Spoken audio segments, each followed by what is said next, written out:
Python in the Age of AI. This is a guide about a simple but important idea. As artificial intelligence reshapes how we analyze single-cell data, the most durable skill you can build is not any single tool, it is a working command of Python. Over the next few minutes we will look at why that is true, and how understanding Python lets you both learn faster today and build the tools of tomorrow. We are living through two revolutions at the same time. On one side, single-cell biology now lets us profile the transcriptome and the chromatin of individual cells, resolving something as complex as the human brain into hundreds of molecularly defined cell types. On the other side, modern AI can read code, draft analyses, and even represent each cell as a learned embedding. These two revolutions are meeting, and people who thrive are the ones fluent in the language that sits between the biology and the AI. That language is Python. Start with the scale problem. A single modern brain atlas experiment can contain millions of cells, and for each of those cells we measure the expression of more than 30,000 genes. Most of that enormous matrix is zeros, not because of error, but because any given cell only actively uses a fraction of its genes. A dataset of this shape simply cannot be explored by hand, and it will never fit in a spreadsheet. It has to be described in code, so that the same steps run in exactly the same way across all of it. So what is this data, really? At heart it is one big table.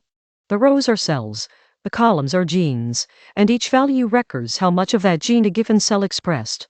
Around that central table sit layers of labels. Which cell type each cell is, which sample it came from, where it sits in a low-dimensional map. Every analysis you will ever run is really a transformation of this one object, and Python is simply how you express those transformations clearly and reproducibly. You might ask, why write code at all when there are friendly point-and-click tools? Those tools are wonderful for a first look, but they hit a ceiling fast. A sequence of clicks cannot be rerun, shared, or audited, while a script can be, exactly, even months later. Menus quietly assume a small dataset, and millions of cells break that assumption. New methods appear constantly, and code lets you adopt them the week they are published. And when a result looks wrong, code lets you open the box and check, where a closed tool just asks you to trust it. So why Python in particular? 4 reasons. First, it is readable. The syntax sits close to plain English, so your energy goes to the biology rather than the punctuation. Second, it has a vast ecosystem where numerical computing, statistics, plotting, and dedicated single-cell libraries all live together and cooperate. Third, and this matters more every year, Python is the language of AI. Nearly every modern machine learning framework is built for Python first, so the models come to meet you where you already are. And fourth, it has a generous community, which means you are almost never the first person to hit a given error. Let us map the toolkit. At the center sits AnnData, the shared container that holds your data. Around it, Scanpy handles the everyday workflow, from quality control to clustering as scVI tools brings deep learning models built specifically for single-cell data. Scikit-learn provides classic machine learning. NumPy and SciPy form the numerical foundation underneath everything, and Matplotlib turns your results into figures. The important thing is not memorizing this list, it is seeing that these pieces are designed to fit together, and Python is the glue. The container at the center deserves a closer look. AnnData holds your cell by gene matrix in a slot called .x. Alongside it, .ob stores a label for every cell, .var stores information about every gene, .obsum holds embeddings like the UMAP coordinates, and .layers keeps alternate versions of the matrix, such as raw and normalized counts. Why does this matter? Because your data and every result travel together as one object. When you subset to a single cell type, the labels follow automatically. Understanding this one structure is most of what it takes to feel at home in single-cell Python. Scanpy is the workhorse that turns AnnData into insight. It lays out the standard workflow as a sequence of short, named steps. You run quality control to remove poor cells. You normalize so cells are comparable. You find the genes that vary most. You reduce the data to a handful of dimensions. You cluster cells that behave alike. And finally you annotate those clusters into known cell types. Each step is a single, readable function call. Because the whole field uses the same vocabulary, your analysis reads like a recipe that others can follow and reproduce. Now let us bring AI into the picture, because it genuinely changed how code gets written. Before, You wrote every line from memory and documentation, and your progress was gated by syntax you had not yet learned. Now, you can describe the goal in plain language and an AI assistant will draft the code for you in seconds. This is a real shift. But notice what it does. It does not remove the need to understand Python. It moves the bottleneck from writing the code to judging whether the code is right. It helps to be precise about what AI changes and what it does not. On one side, AI gives you real gifts. It drafts code from a description, explains unfamiliar functions, speeds up debugging, and acts as a tireless pair programming partner. On the other side, the important judgments stay firmly on you. Is this the right method for this particular biology? Did the code silently do the wrong thing? Does the result actually make sense? And underneath it all, what question am I even asking? AI amplifies a capable person.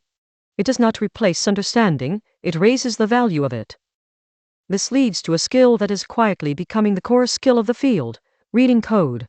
When a machine can write a first draft in seconds, your edge is being able to read that draft critically.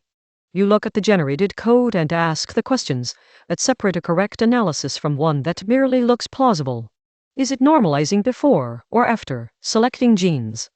Is it accidentally clustering on raw counts? Are batch effects being handled or quietly ignored? Does the plot really show what the caption claims? You cannot ask these questions about code you cannot read. Understanding Python is also what lets you validate a result before you trust it. There is a simple discipline here. First, sanity check the shapes. How many cells and genes survived each step, because a sudden drop is a red flag. Second, look at the biology. Do the marker genes land in the cell types where you expect them? Third, compare methods. If two reasonable approaches disagree, that disagreement is telling you something real. And fourth, reproduce it. Rerun from a clean start, because genuine results survive a fresh run, while artifacts often quietly vanish. AI does not only help you write code, it has also entered the analysis itself. Some of the most useful recent methods are neural networks that learn a compact representation of each cell as scVI learns a denoised, batch-corrected embedding of your cells as AnnData extends the idea by using known labels to guide the representation and to transfer cell types onto new data. And together they power integration, aligning separate datasets so that the same brain cell type overlaps across different studies. These are powerful tools, and they are all controlled through, you guessed it, Python. The frontier sit foundation models for cells. Just as a language model learns from vast amounts of text, these new models learn from millions of cells to build a general sense of how genes behave together. Fine-tuned on your own data, they can help predict cell types, cell states, and how cells might respond to a perturbation. Here is the catch, and it is the whole point of this talk.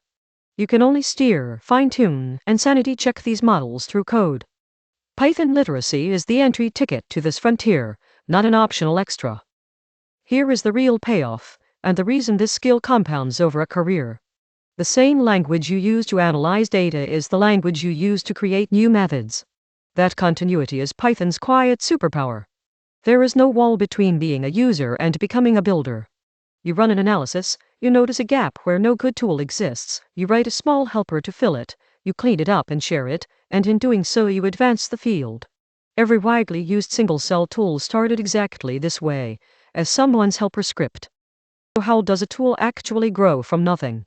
It happens in 4 natural stages. It begins as a script, just a few lines that solve today's problem for one dataset.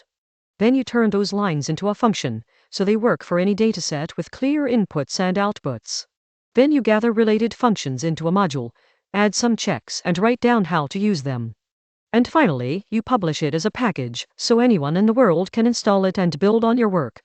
None of these steps requires genius. Each one just requires understanding the Python you already write. There is a deeper reason this all matters, beyond personal productivity. Code is what makes modern biology reproducible. An analysis written in Python is shareable, so a colleague can run your notebook and get your exact figures rather than an approximation. It is urgent, so every change is tracked and you can see precisely what produced a result. It is reviewable, so readers can inspect the method itself, not just take your word for the claim. And it is cumulative, so others extend your code instead of rebuilding it from scratch. This is how a field makes steady, trustworthy progress. Let us make this concrete with a few tiny examples. Do not worry about memorizing them, just notice how readable they are. First, loading data. We import the Scanpy library, we read a brain atlas file into a single object called a data, and we print its shape to see how many cells and genes we loaded. That is it. 3 lines, and the entire atlas is sitting in memory as one tiny object, ready for whatever comes next. If you can read English, you can very nearly read this. Second example, a small but complete workflow. We filter out cells that have too few genes, a basic quality check. We normalize and log transform so cells can be compared fairly. Then we reduce the data with PCA, build a neighbor graph, and run latent clustering to find communities of similar cells. Look at the structure. Each line names a decision. And because each decision is named, an AI assistant can draft these lines for you, and you can check every single one against what the biology actually requires. That is the partnership in action. For example, and this is where the AI and the biology fully meet. We bring in a scVI, we point it at our data, we train the model, and then we store the learned per cell representation right back onto the same object, in a slot called x_scVI. A deep learning model, driven in just a handful of readable lines, with its output living alongside the rest of your analysis. This is the shape of modern single-cell work. Not writing neural networks from scratch, but knowing enough Python to direct them, and to check that what comes out is sensible. It helps to see this as a ladder, because you do not have to climb it all at once. At the first rung you are a reader, able to follow, and trust an analysis someone else wrote. Next you become a runner, adapting existing workflows to your own datasets. Then an author, writing clean analyses and small helpers from scratch. And finally a builder, packaging methods that other people come to depend on. Here is the encouraging part. AI can move you up this ladder faster than ever before. But it only works if you keep genuinely understanding each rung as you climb it. Let us be honest about the risks, because they are the strongest argument for this skill.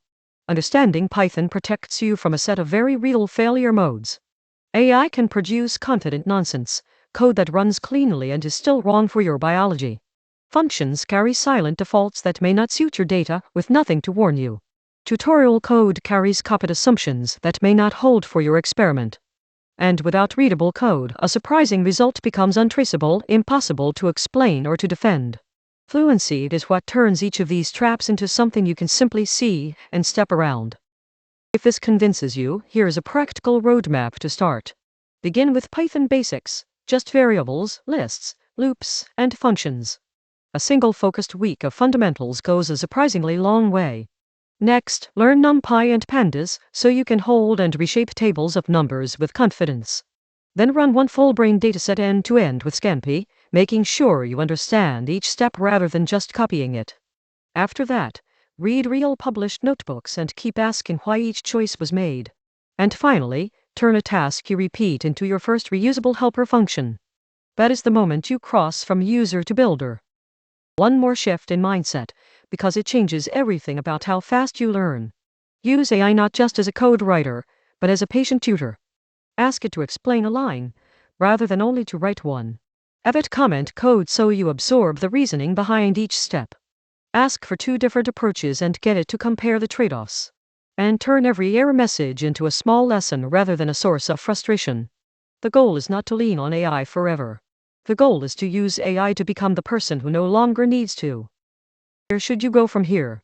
Start with public brain atlases, which are freely available and perfect for practice from day one. Work through the Scanpy tutorials, which offer a gentle and well-documented path through a complete analysis. Read open notebooks, real analyses you can run and take apart to learn how experts think. And for a structured path, Multiome Academy offers tutorials, books, and tools built for exactly this journey, from your first line of Python to your first published tool. Let us pull it together into 5 things worth remembering. 1. Single-cell data is simply too large and too rich to analyze without code. 2. Python is the shared language that links the biology to the AI. 3. AI writes the drafts, but you're understanding it what makes those drafts correct. 4. The very same language you analyze with is the one you build new tools with, so learning it compounds. And 5. Learn to read code, and AI becomes a powerful accelerator rather than a crutch you depend on. So here is the closing thought. The specific tools will keep changing. New libraries, new models, new frameworks will arrive every year. What carries over from one wave to the next is understanding. Learn Python well enough to read it, to question it, and to build with it, and you will be ready for whatever comes next in single-cell biology. Thank you for watching.